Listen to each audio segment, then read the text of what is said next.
Olá, sejam bem-vindos a mais um podcast da Sociedade Brasileira de Reumatologia. Eu sou Cristiane Aguiar, reumatologista, membro da Comissão de Mídias da SBR, e hoje vamos falar de um tema que vem despertando muito interesse entre nós, reumatologistas, osteoartrite e as terapias regenerativas. Para isso, tenho a honra de receber o Dr. Murilo Dório, reumatologista com doutorado e pós-doutorado pela USP, assistente do ambulatório de osteoartrite do Hospital das Clínicas da USP, membro da comissão de osteoartrite da SPR, uma referência nacional quando falamos de osteoartrite. Muito obrigado, Dr. Murilo. Imagina, é um prazer estar aqui com vocês mais uma vez e conversar desse tema que está tão popular e a gente precisa saber para conversar no dia a dia e atender no nosso consultório. Exato. Então, a osteoartrite é uma das doenças reumatológicas mais comuns. Quem faz reumatologia geral, né, atende muito paciente com osteoartrite, é causa de dor, é causa de incapacidade, é uma condição muito prevalente nos nossos consultórios. E nos últimos anos, vem ocorrendo discussões sobre a possibilidade de terapias que possam regenerar essa articulação, essa cartilagem e melhorar essa osteoartrite, né? É nesse contexto que a gente trouxe o Dr. Murilo para discutir essas terapias regenerativas. Mas antes de entrar diretamente no assunto, eu queria que o Dr. Murilo resumisse para a gente o que é que tem realmente, atualmente, de evidência fundamentada para o tratamento da osteoartrite. Perfeito. Para a gente deixar o conhecimento um pouco mais organizado, eu vou focar na osteoartrite de joelhos. Essa discussão de novas terapias ela é importante justamente porque aquilo que a gente tem no momento com força de evidência maior para prescrição é limitada. Então, por isso que a gente continua incessantemente buscando novos tratamentos. Então, falando de osteoartrite de joelhos, o que a gente tem com a maior evidência? Bom, como tratamento core central, como a gente diz hoje em dia, dentro do grupo dos tratamentos não farmacológicos, aquilo que mais ajuda os pacientes é a combinação de educação sobre a doença, mais a perda de peso para quem precisa e os exercícios. E aí cada tópico desse pode ser ampliado para a gente destrinchar um pouquinho mais. Como a gente vai fazer para o paciente perder peso, que abordagem comportamental, com remédio ou sem remédio, e que tipo de exercício, por exemplo, em solo, água, aeróbico, fortalecimento, alongamento, propriocepção, aí é um mundo grande. Mas o conceito geral é esse, somado a medidas farmacológicas. E aí dentro desse grupo, para o joelho, aquilo que tem mais evidência, com maior chance documentada de ajudar os pacientes são anti-inflamatório tópico e oral. Para o anti-inflamatório oral a gente tem muita limitação para uso no dia a dia pelo perfil de pacientes mais idosos ou com comorbidades. E aí, na sequência, infiltração com corticoide, que é um tratamento muito bom. O tamanho de efeito a gente diz que é moderado, isso é uma medida de magnitude do efeito. Os pacientes na prática a gente vê que eles melhoram, mas a grande limitação é o tempo de ação. Em média dura 1 a 2 meses, tem pacientes com resposta mais curta, de poucas semanas, e alguns que são mais sensíveis e até sustentam mais tempo, mas em média 1 a 2 meses aí de resposta. E aí, outros tratamentos que ganharam um pouquinho mais de força de evidência nos últimos tempos são, por exemplo, o uso da duloxetina como tratamento para dor crônica em pacientes com dor difusa ou aquela dor persistente que cronifica e amplifica. E eu ainda poderia incluir aqui o ácido hialurônico. Os melhores estudos mostram que o tamanho de efeito é pequeno, mas na prática a gente vê que alguns pacientes beneficiam aqueles pacientes mais ativos com graus leves a moderados da doença. Então vejam que dentro de um mundo enorme de tratamentos que são citados, prescritos e que existem para osteoartrite, eu citei poucos aqui que vencem a corrida e chegam com uma força de evidência um pouquinho maior. E alguns deles com limitações, como, por exemplo, o anti-inflamatório oral, pelos eventos adversos, ou a infiltração com corticoide pelo tempo curto de ação. Então, dentro desse cenário de escassez de tratamentos de alta eficácia, a gente precisa de novos tratamentos e aí a gente passa a discutir outras estratégias. Aí o nosso foco de discussão hoje vai ser especificamente sobre essas terapias teoricamente regenerativas aí que poderiam ajudar os pacientes. Pronto. Então, dentro desse contexto, né, o que são essas terapias regenerativas? Do que é feito? O que é isso? Perfeito. Então, só para começar até aqui uma correção pública, não sua, obviamente, mas do uso da terminologia como um todo, terapia regenerativa talvez não seja o termo mais apropriado, porque falta uma documentação de que, de fato, eles regeneram ou protegem, diminuem a perda de volume, de integridade da cartilagem em si.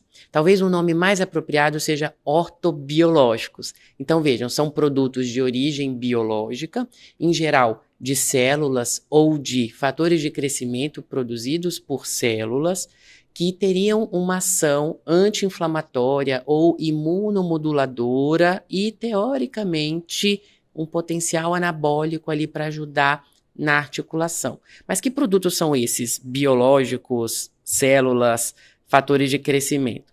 Os mais comuns, que vocês já devem ter ouvido falar, e alguns são mais populares, são o PRP, que é um agregado, um concentrado de plaquetas tirado do sangue do próprio paciente. E aí, o segundo tipo é um aspirado de medula óssea, que vem junto com células, como também fragmentos, né, como plaquetas, glóbulos brancos e vermelhos, e também com fatores de crescimento. E a terceira modalidade são células indiferenciadas do tecido conjuntivo, que poderiam ser ditas como células-tronco, mas de fato não são. São células que a gente tem em várias partes do corpo, como a gordura, que são indiferenciadas e que teriam o potencial de produzir citocinas que teriam uma ação anti-inflamatória e ou até se diferenciar em um ou outro tecido, como o osso ou cartilagem, por exemplo. Então, são esses produtos biológicos. Então, entre esses produtos biológicos, tem algum que é mais utilizado, mais estudado dentre essas terapias? Perfeito. Então, dentro do mundo desses ortobiológicos, eu citei esses três, né? PRP, o aspirado de medula óssea e as células indiferenciadas ou mesenquimais, como de gordura. E aí o mais estudado disparadamente aí ao longo dos últimos 10, 15 anos é o PRP, tá? Então, aí logo na sequência vem o aspirado de medula óssea e os derivados, né, de células mesenquimais de gordura, que têm estudos iniciais, tá? Então, do PRP é o que a gente tem mais estudo. A gente tem um monte de ensaio clínico, ensaios clínicos que comparam PRP, por exemplo, com placebo, com procedimento sham, com corticóide, com hialurônico, toda a variedade. A gente tem realmente muito estudo de PRP. Alguns são positivos e outros, que eu até englobaria no conjunto dos estudos de melhor qualidade, são estudos negativos, sem diferença para o placebo. E aí a gente pode discutir por que eles ainda, apesar de eu ter citado que tem muitos estudos, ainda não estão dentro de uma categoria de um tratamento recomendado, por exemplo. Posso já falar? Pode sim. Era a minha outra pergunta, a pergunta seguinte. E, enfim, o que é que a gente tem de evidência? De evidência, né? Perfeito. Na funcionalidade, na dor, na alteração da estrutura da cartilagem. A gente tem alguma evidência que justifique o uso dessas terapias atualmente na prática clínica? Perfeito. Vou falar de cada um separado, então. Primeiro, uma luz aqui no PRP, o nosso plasma rico em plaquetas. Eu falei que tem vários estudos, alguns positivos, outros negativos. Qual que é a questão? Qual que é o problema de ele não ganhar força de evidência para uma recomendação e não ser para uso amplo no nosso dia a dia? Esses estudos, eles são muito diferentes metodologicamente e alguns têm alto risco de viés. Por exemplo, para eu fazer um PRP, eu tenho várias técnicas de preparo. Por exemplo, eu coleto o sangue do paciente, mas depois eu posso fazer uma centrifugação, 2 centrifugações, deixar uma quantidade um pouco maior de leucócitos ou menor de leucócitos, colocar um ativador das plaquetas, não colocar o ativador. Então, os estudos são muito heterogêneos. Então, é muito difícil, por exemplo, a gente reunir esses estudos, colocar numa meta-análise e dizer que, como grupo, diferentes PRPs funcionam para osteoartrite. Então, esse é um grande limitador. Os estudos são muito heterogêneos e então a gente não consegue reunir uma evidência forte para chegar em uma recomendação. Além disso, muitos desses estudos têm um comparador do PRP com uma substância que poderia teoricamente ser ativa como hialurônico. Na osteoartrite a gente tem uma questão bem importante que é o efeito placebo, a resposta ao placebo é muito grande. Então, o melhor desenho de um estudo na osteoartrite é comparar o que eu estou querendo estudar com o placebo. E isso especificamente com o PRP, a gente tem no máximo 5 estudos. E os estudos de melhor qualidade mostraram não haver diferença do PRP para o placebo, ainda mesmo considerando técnicas diferentes de preparo do PRP, tá? Eu vou citar 2 estudos. O primeiro foi minha tese de doutorado, foi um ensaio clínico que eu comparei PRP, placebo e só o plasma sozinho, sem as plaquetas, e eu não encontrei nenhuma diferença. Os pacientes em 6 meses tiveram a mesma taxa de resposta.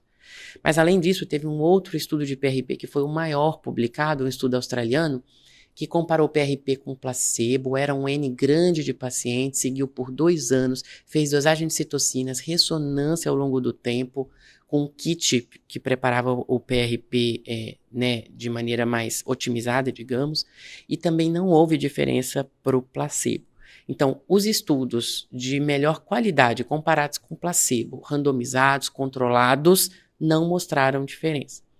Então, em resumo, a gente tem um montão de estudo de PRP, aqueles que comparam com placebo são poucos e os de melhor qualidade não mostraram diferença para o placebo. Então, vejam que, apesar do número grande, quando a gente vê qualidade, a eficácia de fato, a gente ainda não tem essa documentação bem robusta.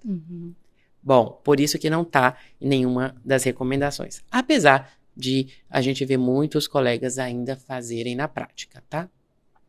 Antes de passar para o último tópico, eu vou falar de um assunto que é bem importante aqui, que é a regulação do PRP. O uso do PRP na prática clínica no Brasil está proibido pelo Conselho Federal de Medicina desde 2015, porque o uso estava indiscriminado. A gente precisa coletar sangue do paciente, fazer uma centrifugação, então manipula sangue. Então isso precisa de todo o rigor de um laboratório para manipulação e preparo, já que é um produto biológico. E aí, enfim, havia preparo inadequado, em consultórios, sem preparo e regulação apropriada, e por causa disso o CFM proibiu, ainda diante de uma evidência fraca, tá? Então, teoricamente, não é permitido. Bom, vamos passar agora, pode? Sim, pro vamos lá. Aspirado de medula óssea. Então, o que é o aspirado de medula óssea? Vocês vão ver, às vezes, quando vocês forem ler alguma coisa na literatura, é chamado BMAC, que é Bone Marrow Aspirate Concentrate, o aspirado concentrado da medula óssea. O paciente vai lá, faz um procedimento invasivo, como, por exemplo, colher medula óssea, como um hematologista faz. Aspira, depois concentra numa centrífuga e separa os produtos celulares. Dentro desses produtos celulares, a gente tem um pouquinho de plaqueta, tem as células do sangue mais indiferenciadas e até tem um pouquinho daquelas células mais indiferenciadas que poderiam ser chamadas de células-tronco, que não são verdadeiras. E aí, a gente pega esse aspirado concentrado e coloca dentro da articulação. E aí, o racional de mecanismo de ação seria parecido com o PRP. Os fatores de crescimento anabólicos teriam uma ação anti-inflamatória e analgésica ali dentro da articulação. Como a gente está em relação à evidência, que era a sua pergunta. Os estudos são iniciais, a gente tem pouco estudo comparado com placebo, um estudo, um ensaio clínico randomizado, controlado. Esses estudos que existem têm um N bem pequenininho, então a força da evidência, apesar de alguns deles terem sido positivos, ainda é fraca. Outros foram negativos, por exemplo. Então, quando a gente tenta extrair a evidência de melhor qualidade, a gente não encontra. Então, apesar do racional teórico de poder ser útil, apesar de existirem estudos, a gente ainda precisa de estudos de melhor qualidade, maiores, para a gente documentar ou não o benefício. Agora, o terceiro tópico aqui que eu falei dentro desses produtos da medicina regenerativa são as células mesenquimais indiferenciadas. A gente tem isso de líquido amniótico, polpa de dente, mas o que é mais usado no Brasil e no mundo são essas células derivadas do tecido adiposo, tá? Tem um kit comercial no Brasil e que faz um filtro em que a gente pega o tecido adiposo, por exemplo, do abdômen, por meio de uma lipoaspiração com cirurgião plástico no centro cirúrgico, pega essa gordurinha, bota nesse filtro e separa essas células mais indiferenciadas. Essas células separadas, a gente faz uma infiltração articular usando o mesmo racional de que ele pode ter esses fatores de crescimento que teriam uma ação anti-inflamatória. Tem um ensaio clínico de melhor qualidade, foi publicado ano passado numa revista boa de ortopedia chamada Arthroscopy, sugerindo o benefício aí em 6 meses, tá? Mas a gente ainda precisa também de um corpo de evidências um pouquinho maior para se tornar uma recomendação mais ampla. Bom, baseado no que você colocou para a gente, então, como é que você imagina o cenário dessas terapias regenerativas nos próximos anos, né? Você acredita que existe possibilidade de elas realmente se firmarem com a evidência, uma alternativa? Porque nós sabemos que a osteoartrite ainda é uma pedra no nosso sapato. Né? A falta de terapias efetivas relacionadas à regeneração, à melhora da funcionalidade, excetuando o que você colocou no começo, né? Então, você acha que tem espaço para, no futuro, nós enxergarmos essas terapias como alternativas no tratamento da osteoartrite de joelhos? Eu acho que é possível que elas ganhem alguma força de recomendação se a gente tiver estudos de melhor qualidade, mas eu também não apostaria todas as minhas fichas. A gente tem muitos estudos em andamento e a gente já teve muito estudo prévio com falha de mostrar eficácia, tá? Essa é uma outra discussão, mas é porque as populações de pacientes com osteoartrite, elas são muito heterogêneas. A gente ainda está entendendo como classificar fenótipos ou subgrupos de pacientes para tentar dar tratamentos específicos para cada um desses pacientes para tentar melhorar a chance de sucesso.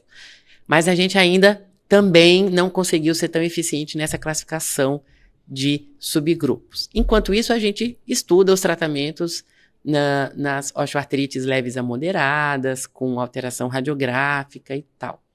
Então, o cenário é esse. É possível que ganhe força de recomendação? O racional teórico existe, mas eu também não apostaria todas as minhas fichas de que se tornará, né, um tratamento amplamente recomendado baseado em evidência.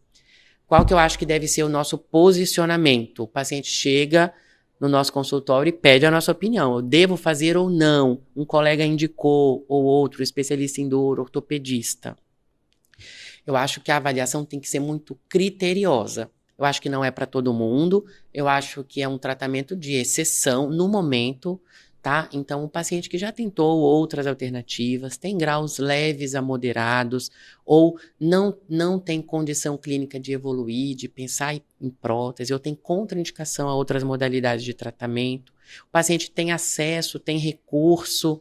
Então, em casos bem selecionados, em situações especiais, poderia ser considerado.